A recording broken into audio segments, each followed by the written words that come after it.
वित्त मंत्री निर्मला सीतारमण 1 फरवरी को बजट पेश करेंगी। इस बार का बजट सरकार के लिए बेहद चुनौतीपूर्ण रहने वाला है। इतिहास में पहली बार देश का पहला डिजिटल बजट निर्मला सीतारमण पेश करेंगी। इस बजट में क्या घोषणाएं की जाती हैं, इस पर तो सबकी निगाहें हैं। इस वीडियो में हम आपको बजट से जुड़े 3 महत्वपूर्ण शब्दों के मायने बताने जा रहे हैं, जिनका जिक्र वित्त मंत्री कई बार अपने भाषण में करेंगी। यही वजह है कि बजट की बारीकी को समझने के लिए इन 3 महत्वपूर्ण शब्दों का मतलब समझना बहुत जरूरी है। बजट के दौरान वित्त मंत्री अपने भाषण में जिन 3 शब्दों का इस्तेमाल बार बार करेंगी वो हैं रेवेन्यू डेफिसिट, फिस्कल डेफिसिट और प्राइमरी डेफिसिट। अब आपको इन 3 शब्दों का मतलब डिटेल में समझाते हैं। रेवेन्यू डेफिसिट क्या होता है?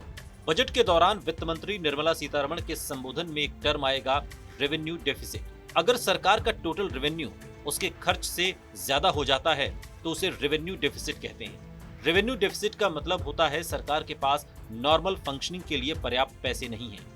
अगर सरकार रेवेन्यू डेफिसिट में होती है तो 2 तरीके से पैसे इकट्ठे करती है। पहला वो निजीकरण या विनिवेश की तरफ जाती है और दूसरा वो बाजार से कर्ज लेती है। इसके अलावा सरकार जरूरत पड़ने पर टैक्स रेट में बढ़ोतरी करती है या फिर कोई नया टैक्स लगाया जाता है। माना जा रहा है कि इस साल सरकार का रेवेन्यू डेफिसिट बहुत ज्यादा रहने वाला है। इसकी वजह है कि एक तरफ कमाई घट गई है और दूसरी तरफ कोरोना के कारण खर्च ज्यादा करने की जरूरत है। फिस्कल डेफिसिट क्या होता है?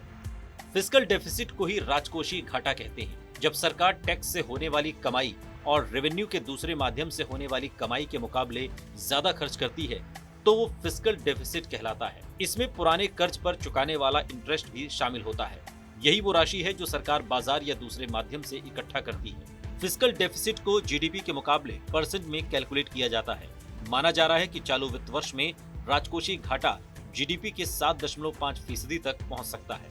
हालांकि बजट 2020 में सरकार ने इसे 3.5% पर सीमित करने का लक्ष्य रखा था। प्राइमरी डेफिसिट क्या होता है? लंबे समय से सरकार रेवेन्यू डेफिसिट में रही है। ऐसे में वो बाजार से कर्ज उठाती है और फिर कर्ज पर उसे भारी भरकम इंटरेस्ट चुकाना होता है। फिस्कल डेफिसिट में रेवेन्यू डेफिसिट और पुराने कर्ज पर चुकाने वाले इंटरेस्ट को शामिल किया जाता है।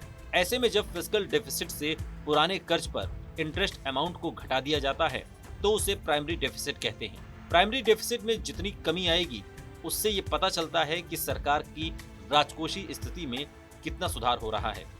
ये वीडियो आपको कैसा लगा कमेंट बॉक्स में हमें जरूर बताइएगा। साथ ही देश और दुनिया की तमाम बड़ी खबरों के लिए देखते रहिए TV9 भारतवर्ष।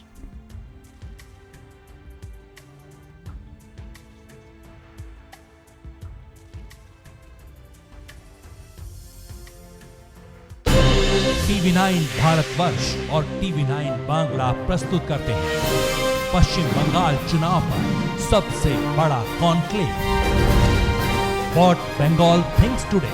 देखिए 30 जनवरी दिन भर